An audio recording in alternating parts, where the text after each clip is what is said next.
वहाँ पे आपकी पार्टी में रहे, आपकी पार्टी से विधायक बने और आपकी पार्टी ने उन्हें कैबिनेट मिनिस्टर बनाया। दारा सिंह चौहान नाम है, नाम जान ही रहे होंगे आप।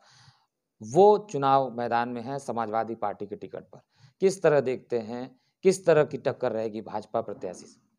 देखिए, जब दारा सिंह चौहान जी यहाँ 2014 के चुनाव में जब अपने कैंडिडेट हरिनारायण राजभर जी के सामने प्रत्याशी बन के बहुजन समाज पार्टी के आए थे, उसके बाद जब यहाँ से चुनाव हारे तो वो हम सभी के राष्ट्रीय अध्यक्ष से मिल करके और उनका यही संदेश था कि बहुजन समाज पार्टी दलितों, पिछड़ों का शोषण करती है, सिर पोट लेती है। मतलब जो ये आज संदेश उन्होंने जी। दिया था, उनका वही था। उनका एक वो कैसेट है अपना वो लोग बजाते रहते हैं, लेकिन उस समय उनसे बड़ी उम्मीद थी। कौन-सा कैसेट है ये? वही दलितों और पिछड़ों का जो शोषण और उत्पीड़न होता है, तो एक रिकॉर्डेड है क्या पूरा जी, एकदम एकदम रिकॉर्डेड वही है। हमेशा बजता है? एकदम रिकॉर्डेड वही बजता है, वो उस समय भी सुनाई दिया था, इस समय भी सुनाई दिया था। लेकिन उनकी इस कही गई बात पे भारतीय जनता पार्टी के यशस्वी उस समय के मुखिया रहे, हम सभी के राष्ट्रीय अध्यक्ष आदरणीय अमित भाई शाह जी ने एक निर्णय उनको एक सम्मान दिया था और उनके पूरे हिंदुस्तान का भारतीय जनता पार्टी का पिछड़ा मोर्चा का राष्ट्रीय अध्यक्ष बनाया था। मैं आप पूछिएगा कि पूरे हिंदुस्तान तो छोड़िए, मऊ जनपद में किसी पिछड़े या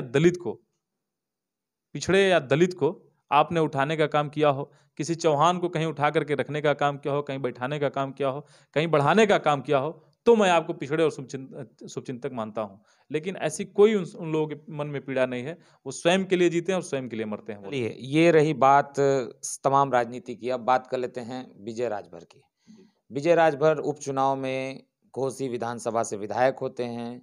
विजय राजभर की इस 2.5 सालों में कितनी संपत्ति बढ़ गई? देखिए, ये सार्वजनिक चीज़ें हैं, आप लोग जहाँ से चाहें वहाँ जान सकते हैं। हमारे बैंक अकाउंट हैं, एक इलाहाबाद बैंक है वहाँ हमारी विधानसभा में वहाँ है जिसमें हमारी तनख्वाह आती है। और जो हमने पिछले चुनाव में जो यहाँ का दिया था स्टेट बैंक में जब मैं सभासदी का चुनाव लड़ा था, तब का है। और पिछले चुनाव में जो हमारा विधानसभा में खुला था शायद यहीं बगल का एक बैंक है उसमें, तीनों में मिला कर के कुल हमें लगता है कि 2 से ढाई लाख मेरे पास कम से कम लगभग होगा।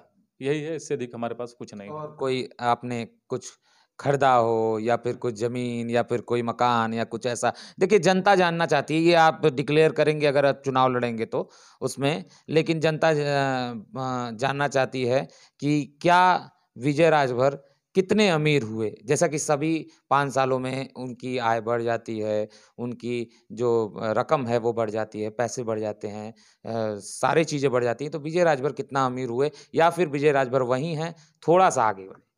देखिए, अगर आर्थिक पक्ष को लेके अगर अमीर और गरीब की तुलना होगी, तो आर्थिक पक्ष में तो मैं इतना ही कहूँगा कि मेरे पिता आज भी वही हैं, मेरी पत्नी आज भी वही हैं।